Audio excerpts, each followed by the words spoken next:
This story is titled, I Canceled the Wedding I Paid For After My Stepdaughter Banned Me from Her Wedding. Now they're begging for my help. Hey everyone, before we jump into today's video, big news. I've launched a new Reddit channel. This time, the background isn't Minecraft. It's Subway Surfers and a Christmas theme to match the season. Check it out, subscribe, and join the fun. Links in the description. See you there. Now let's start the video. 17 years. That's how long I was with Lisa. We met when I was in my late 30s, doing well for myself after years of grinding in my career. I'd finally hit a point where I could relax and enjoy the fruits of my hard work. Then Lisa walked into my life, a single mom with a young daughter, Erica, who was about 9 years old at the time. Lisa was smart, funny, and had this charm that made me think, she just needs a break. Little did I know I'd be handing out breaks left and right while they just took advantage. When we first got together, I didn't mind stepping up. Erica needed a bike? Done. Lisa wanted to finish school? I covered her tuition. I didn't think of it as buying their affection, but as a way to help out. I figured if I was going to be with Lisa, I couldn't ignore Erica. If anything, I thought, maybe I can be a positive influence in her life. As time went on, I ended up doing way more than I ever signed up for. Private school for Erica? Paid for. Extracurriculars, new laptops every couple of years, and trips with her classmates? All me. When Erica wanted a special designer prom dress that cost more than my first car, I didn't bat an eye. I thought, why not? After all, I was building something with Lisa and Erica, and I wanted them to have the best. The thing is, it never felt like I was part of the family. Erica was polite, sure, but distant. She'd give me that fake smile when I handed her a gift, then head off to her room without so much as a thank you. Lisa would brush it off, saying, teenagers are just like that. But it started to wear on me. Still, I figured it would get better as Erica got older. By the time Erica was in college, I was paying over $90,000 for her private school education. Lisa said it was an investment in her future, and I agreed. I wanted Erica to have opportunities I never had. When she graduated last year, I even surprised her with a brand new Mercedes-Benz GLE. Black, sleek, fully loaded. Erica was thrilled, giving me the first genuine hug I'd gotten from her in years. For a moment, I thought, maybe I'm finally getting through to her. Fast forward to now. Erica's engaged to some guy named Brian. He's decent enough, I guess. Works in finance, comes from a well-off family, and seems to genuinely care about her. Lisa was over the moon about the engagement, constantly gushing about how Erica was set for life. She kept saying things like, Brian's such a good match for her. He's so stable. The wedding planning started almost immediately, and Lisa was treating it like the event of the century. We're talking a vineyard venue, a custom menu, a live string quartet, the works. The guest list was pushing 350, and every detail screamed luxury. Naturally, I was footing the bill. Why? Because I could afford it, and I wanted Erica to have her dream wedding. Or so I thought. Little things started to nag at me during the planning. Erica and Lisa would have these planning sessions where I wasn't invited. It's just girl stuff, Lisa would say, waving me off. When I suggested inviting a few of my close friends, Lisa gave me this look and said, the guest list is already so tight. Tight? There were 350 people on that list, but apparently there wasn't room for people who'd been in my corner for decades. Let's talk about Greg. This guy is the definition of a deadbeat. If there were a hall of fame for absentee dads, his face would be front and center. I've been with Lisa for 17 years, and in all that time, I can count on one hand how many times Greg has shown up for Erica. And let's be clear, when I say showed up, I don't mean he came through in any meaningful way.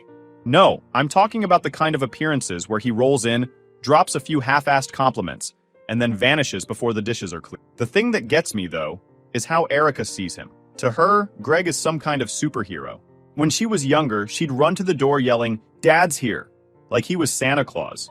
Meanwhile, I was the one who'd been there every single day, making sure she had everything she needed.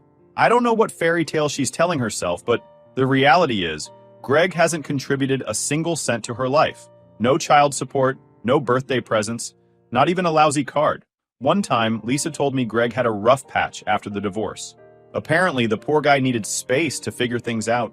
Space? He didn't need space. He needed a job and a clue. But Lisa, being Lisa, never pushed him. She made excuses for him like it was her part-time job. He's still her dad, she'd say, as if that gave him a free pass to do absolutely nothing. What really gets under my skin is how Greg shows up just enough to keep Erica on the hook. He's not completely out of the picture. Oh no, that would make too much sense. Instead, he breezes in a couple of times a year, just often enough to keep the cool dad image alive.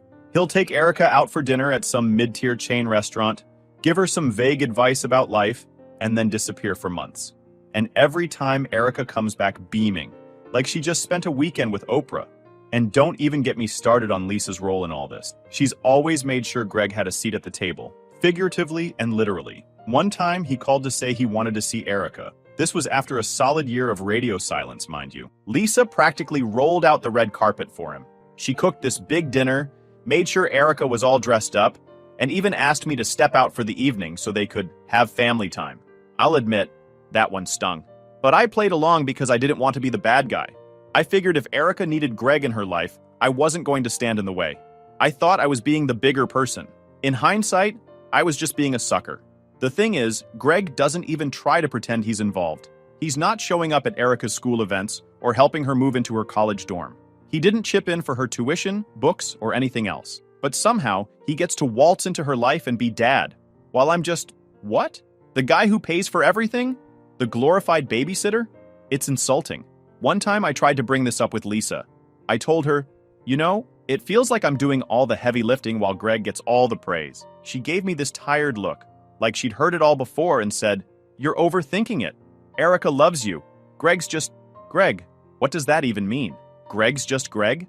Is that supposed to justify his complete lack of effort? I let it go because arguing with Lisa about Greg is like trying to teach a fish to ride a bike. Pointless. Oh, and now the wedding. When Erica announced she was engaged, I was genuinely happy for her.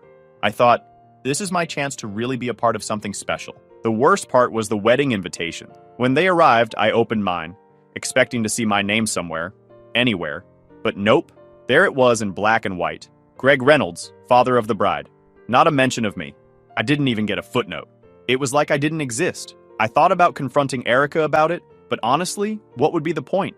She'd just tell me it was a mistake, or that it wasn't a big deal. But it was a big deal. It was a huge deal. I've spent the better part of 2 decades trying to be a good stepdad, only to be completely erased when it mattered most. And Greg? Oh, he was loving every second of it. I caught him grinning like the cat that ate the canary when Lisa mentioned the father-daughter dance. I wanted to wipe that smug look off his face, but I kept my cool. Barely. At this point, it's not even about the money. I don't care about the tens of thousands I've spent on Erica's life. I care about the principle. It's not fair, and it's not right. Then comes the night when everything changed. It was a Friday night. I organized this fancy dinner at one of the most exclusive restaurants in town. I spared no expense. Private dining room, a custom menu with dishes I can't even pronounce, and personalized service for all of us. I figured, this is a celebration of Erica's wedding, and I'm happy to do it for the family. Little did I know, this dinner would be the final nail in the coffin. Everyone was there. Lisa, Erica, Greg, Erica's fiancé Brian, and Brian's parents, Linda and Robert. To me, it was a way of showing support and goodwill. I wanted everyone to feel like part of a team, like we were all coming together for Erica's big day. I was still clinging to this naive idea that I was part of the family. Big mistake. The night started off fine, or at least I thought so. The drinks were flowing. I don't drink, but everyone else was enjoying it. The food looked incredible, and the mood seemed light. Brian's parents were polite, making small talk about the wedding plans and how lovely the vineyard venue was. Erica was glowing, talking about her dress fittings and flower arrangements. Greg? Well, Greg was sitting there like he owned the place, leaning back in his chair with that smug look I've grown to hate. I tried to keep things light, chatting with Brian about his work in finance and asking Linda and Robert about their travel plans for the summer. Lisa was doing her usual thing, hovering around Greg, making sure he had everything he needed and acting like he was some kind of VIP. I brushed it off because honestly, I just wanted the night to go smoothly. Then Erica stood up. She clinked her glass, signaling she wanted to make a toast. I sat back, expecting some heartfelt words about family and gratitude. Instead, she says, I just want to thank everyone for being here tonight. This is such a special time for me and Brian, and I'm so lucky to have all of you in my life. Okay, not a bad start. I was waiting for her to say something about me, maybe a nod to the guy paying for everything. But no, she turned to Greg and said, I'm especially grateful to my dad. He's been my rock, and I'm so excited that he'll be walking me down the aisle. The table erupted in applause. Greg leaned back, smirking like he'd just been handed the keys to the city. Lisa was clapping and smiling like she'd just witnessed a miracle. Even Brian's parents were nodding along, like this was some heartwarming family moment. Meanwhile, I sat there in stunned silence, gripping my fork so tight I thought it might snap. I don't even know how to describe what I was feeling. Betrayed? Angry? Humiliated? Probably all of the above. Here I was, hosting this lavish dinner, paying for every last detail of Erica's wedding, and this is how I get treated? Like I'm invisible? When the applause died down, I stood up. I wasn't planning to make a scene, but I couldn't just sit there and take it. I raised my glass and said, "Well, if Greg is walking you down the aisle, then Greg can pay for the wedding. I'm out." You could have heard a pin drop. The look on Erica's face was priceless. Her jaw literally dropped. Lisa looked like she'd just seen a ghost. Brian froze mid-sip, and his parents exchanged awkward glances. Greg? For the first time all night, he wasn't smirking. He looked like someone had yanked the rug out from under him. I didn't wait for anyone to respond. I set my glass down, threw my napkin on the table, and walked out. I could feel everyone's eyes on me as I left, but I didn't care. I'd had enough. When I got home, I sat down in the living room, trying to process what had just happened. 17 years of bending over backward for Lisa and Erica, and this is what it came to? They didn't just take me for granted, they outright disrespected me. Greg, the guy who's done nothing for Erica her entire life, gets to be the star, while I'm treated like an afterthought. It was infuriating. Lisa came home about an hour later. I heard her keys jangling in the door, and I braced myself for the inevitable confrontation. Sure enough, she stormed into the living room, her face red with anger. "What the hell was that?" she demanded. I looked at her, completely calm, and said, "That was me finally standing up for myself." "You embarrassed Erica in front of everyone," she shot back. "You couldn't have picked a worse time to make a scene." "A scene?" I laughed bitterly. The scene was Erica thanking Greg for being her rock while I sat there like a damn fool, and you let this happen. Lisa rolled her eyes. "Oh, stop being so dramatic. Greg's her father. This is what she wants." "And what about what I want, Lisa? Does that matter? Or am I just the guy who only pays for everything?" She didn't have an answer for that. Instead, she turned the argument around, accusing me of ruining Erica's big day and making it all about myself. I just shook my head. There was no point in arguing with her. She didn't get it, and she never would. That night, I made a decision. I wasn't going to let them use me anymore. After that Friday night dinner fiasco, I woke up the next morning feeling oddly calm. Maybe it was the kind of calm that comes with clarity. I wasn't stewing over it, wasn't second-guessing myself. I just knew exactly what needed to be done. If Greg wanted to play the role of dad so badly, he could have the whole package. Let him handle the stress, the logistics, and most importantly, the checkbook. I was officially out. The first thing I did was sit down at my computer and log into the joint account Lisa and I shared. I moved every cent I had put in for Erica's wedding into my personal account. Not gonna lie, it felt good. I even double-checked to make sure everything was secure. Lisa didn't work, hadn't for years, and I wasn't about to let her siphon off money for a wedding I was no longer funding. Next, I grabbed my phone and started making calls. First up was the caterer. I'd hired this high-end catering company. The food alone was costing me close to $20,000. I explained the situation to the manager, something about unforeseen circumstances. I didn't feel like airing my dirty laundry to a stranger. Surprisingly, they were cool about it. Since the wedding was still a few months away, they agreed to cancel without any penalties. Full refund. One down, many more to go. Then there was the venue. This was the big one. Beautiful place, sure, but also ridiculously expensive. I think the deposit alone was around $10,000. When I called, the event coordinator sounded annoyed, like I'd personally ruined her day by canceling. She explained that the deposit was non-refundable, which I already knew. Fine, keep your $10,000. It was worth losing that chunk of change to get out of this mess. While I was on hold with the venue, I glanced at my car keys sitting on the counter and had an idea. Erica's Mercedes. I'd given her that car after she graduated college, thinking it was a nice gesture for all her hard work. In reality, she'd barely passed, and I'd probably spent more time arranging her graduation party than she spent studying. But whatever, I bought her the car, because I thought it would make her happy. Now though, that car was mine. It was in my name, and there was no way I was letting her keep it after everything that happened. I logged onto a car selling app and posted it right then and there. Within a few hours, I had a buyer lined up. By the end of the week, the Mercedes was gone, and I had an extra $50,000 in my pocket. You know what? It felt great. After the venue, I called the photographer.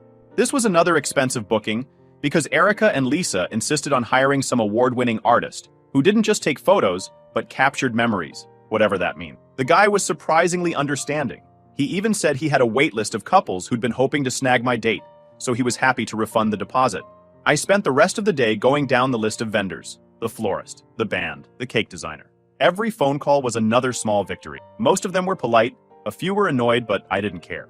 By the end of the day, I'd clawed back nearly $30,000. Sure, I lost a few deposits along the way, but considering how much the whole wedding was going to cost, it was a small price to pay for my peace of mind. While I was handling all this, Lisa was suspiciously quiet.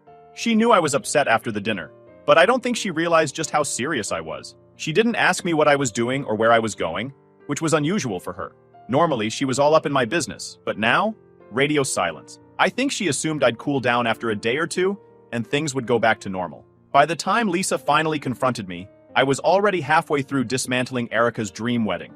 She found me sitting at the kitchen table with a stack of papers, contracts, receipts, and bank statements. "What's all this?" she asked, her voice sharp. "I'm canceling the wedding," I said without looking up. Her jaw practically hit the floor. "You're what?" "You heard me," I said, finally meeting her eyes. "I'm not paying for a wedding where I'm treated like an outsider. If Greg wants to be the big man, let him step up for once." She stared at me, speechless. For a moment, I thought she might start crying, but then her face hardened. "You can't just do this. Erica's counting on you." "Is she?" I shot back. "Because from where I'm sitting, it seems like she's counting on Greg." Lisa started to argue, throwing out every excuse in the book. "You're overreacting," she said. "This is about Erica's happiness, not you. You're being selfish." Selfish. That word hit me like a slap in the face. I'd spent many years putting their needs ahead of my own, giving them everything they wanted without asking for much in return. And now, when I finally stood up for myself, I was the selfish one? I stood up, towering over her. Selfish? Let me tell you what selfish looks like. Selfish is erasing me from Erica's life while I pay for everything. Selfish is letting Greg waltz in and take credit for things he didn't do. If you think I'm selfish, maybe you should take a good look in the mirror. Lisa stormed out of the room, slamming the door behind her. I could hear her pacing upstairs, probably calling Erica to vent about how unreasonable I was being. Let them complain. I didn't care anymore. The next morning, I woke up early, poured myself a cup of coffee, and went back to work. I called the string quartet and canceled their booking. They were disappointed but polite, and I got most of my money back. I emailed the company making the custom wedding invitations and told them to stop production. They hadn't printed anything yet, so they refunded the full amount. By the time I was done, the wedding was essentially dismantled. No venue, no caterer, no band, no cake, and no Mercedes sitting in Erica's driveway.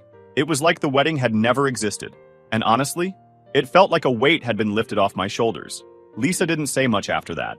She spent most of her time in the guest room, avoiding me. Erica started blowing up my phone with texts, accusing me of ruining her life. I didn't respond to any of them.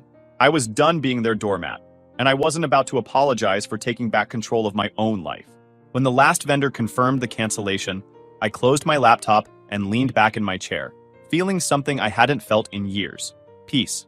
For the first time in a long time, I wasn't being pulled in 100 different directions. I wasn't trying to make everyone happy at my own expense. I was finally free. You'd think after canceling the wedding, they'd get the message that I was done. But no. The moment the dust started settling, the begging began.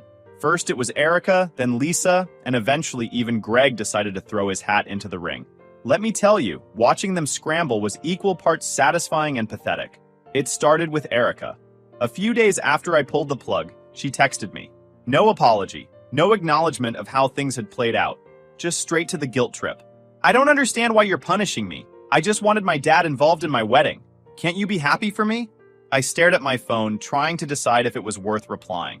Punishing her? Seriously? I was the one who had paid for her entire lifestyle. And now I was punishing her? Yeah, no. I didn't bother replying. I wasn't in the mood for a back and forth where I'd be painted as the bad guy, no matter what I said. A few hours later, she tried again. "Can we please talk about this? You're making everything so stressful for me. This is supposed to be the happiest time of my life." Stressful? Oh, now she was stressed? Again, I ignored her. If she wanted to talk, she could start by acknowledging her role in all of this. But of course, that never happened. The next day, Lisa decided to chime in. She cornered me in the kitchen while I was making coffee. Her arms crossed and her face set in that familiar, "I'm right and you're wrong" expression she's perfected over the years. "We need to talk," she said. I sighed. "About what?" "You know what?" she snapped. "You're ruining Erica's wedding. Do you have any idea how upset she is? She's been crying nonstop since you canceled everything. Good, I said flatly. Maybe she'll finally appreciate everything I've done for her.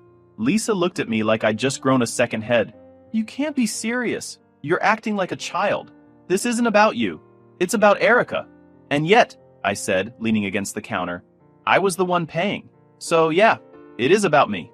That set her off. She launched into this long-winded rant about how I was being selfish, how I was letting my pride ruin what should have been a happy occasion, and how I was tearing the family apart. I let her go on for a bit, mostly because I wanted to see how far she'd take it. But when she started crying, yes, the crocodile tears made an appearance. I cut her off. Lisa, let me ask you something, I said, keeping my voice calm. Where was this energy when Erica decided to write me out of the wedding? She opened her mouth to respond, but I held up a hand. No, don't answer, because we both know the truth. You didn't care then, and you don't care now. All you care about is me paying for the wedding so you and Erica can keep pretending Greg is some amazing dad. She didn't say anything. She just stared at me, her face a mix of anger and something that almost looked like guilt. Almost. I'm done, I said, turning back to my coffee. You want a wedding? Figure it out yourself, as a family. Lisa stormed out of the kitchen, slamming the door behind her. I figured that would be the end of it, but I underestimated just how desperate they were. A day later, Greg called. Yes, Greg decided to weigh in. When I saw his name pop up on my phone, I almost didn't answer, but out of curiosity, I answered. Hello. Hey man, he said, his voice annoyingly casual, like we were old buddies. Listen, I heard about what happened and I just wanted to talk. About what? I asked, already annoyed. Well, about the wedding, he said. Look, I get that you're upset, but don't you think you're overreacting a bit? I actually laughed. Overreacting? Greg, you've been a dad in name only for 20 years, and now you're telling me how I should feel?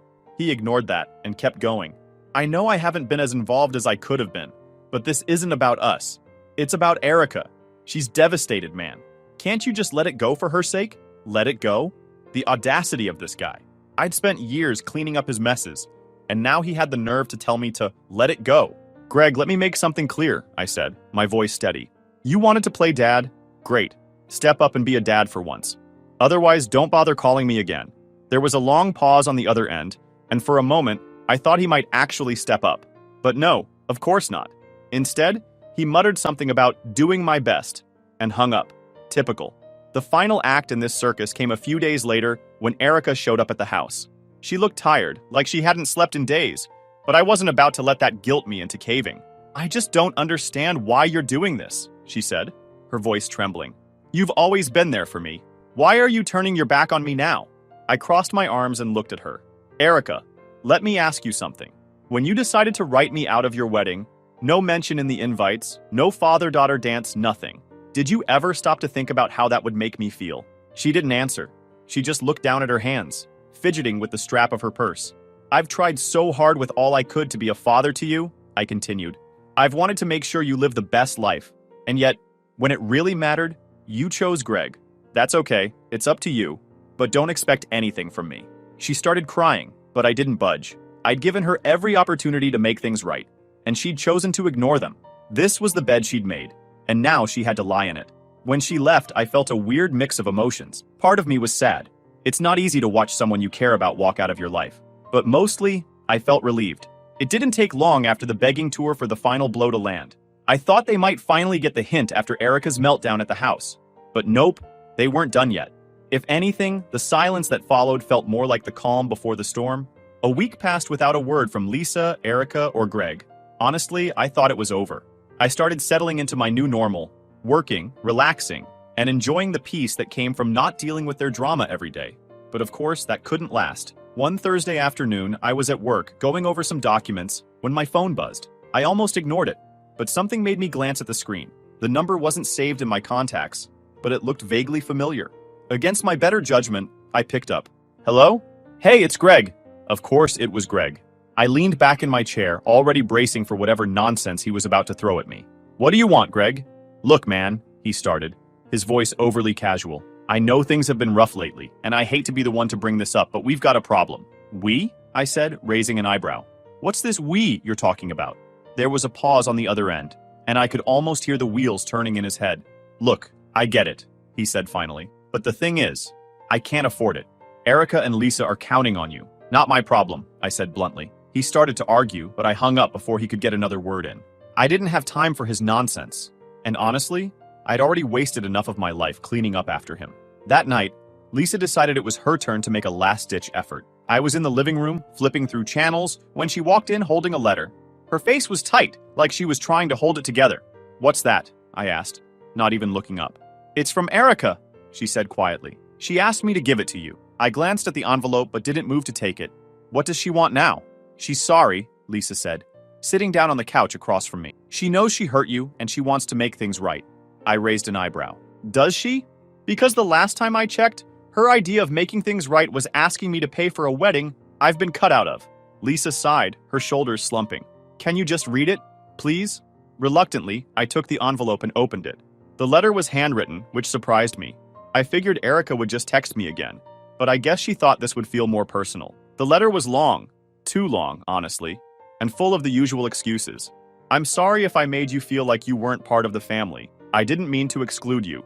I just wanted to honor my dad. This wedding means everything to me, and I can't do it without your help." It was the same nonsense I'd heard 100 times before, just dressed up in fancier words. Nowhere in that letter did she take real responsibility for how she'd treated me. Nowhere did she acknowledge that I'd been the one supporting her all these years while Greg coasted. It was just another attempt to guilt me into caving. When I finished reading, I set the letter down and looked at Lisa. If this is her idea of an apology, she's got a lot to learn. "She's trying," Lisa said weakly. "She just wants her wedding back." "Well, she can keep wanting," I said, standing up. "And if you think I'm going to change my mind, you're wasting your time." Lisa didn't argue. She just sat there, staring at the floor. For a moment, I almost felt bad for her. But then I remembered all the times she'd let Greg walk all over me. All the times she'd put his feelings and Erica's wants ahead of mine. Whatever sympathy I might have felt evaporated. The next day, I heard that the wedding was officially canceled. Erica had apparently tried to downsize, hoping Brian's family would step in to cover the costs, but they weren't having it. From what I heard, the whole thing turned into a massive fight, and Brian's parents pulled their support entirely. Lisa moved out a week later, taking whatever little she could carry. Thanks to the prenup, I could go on with the divorce without her getting a dime out of me. I changed the locks, cleared out the joint accounts, and started rebuilding my life. I blocked them from everywhere. I don't want anything that ties me with this nonsense family. Let Greg handle their drama. I was done. And let me tell you, it felt amazing.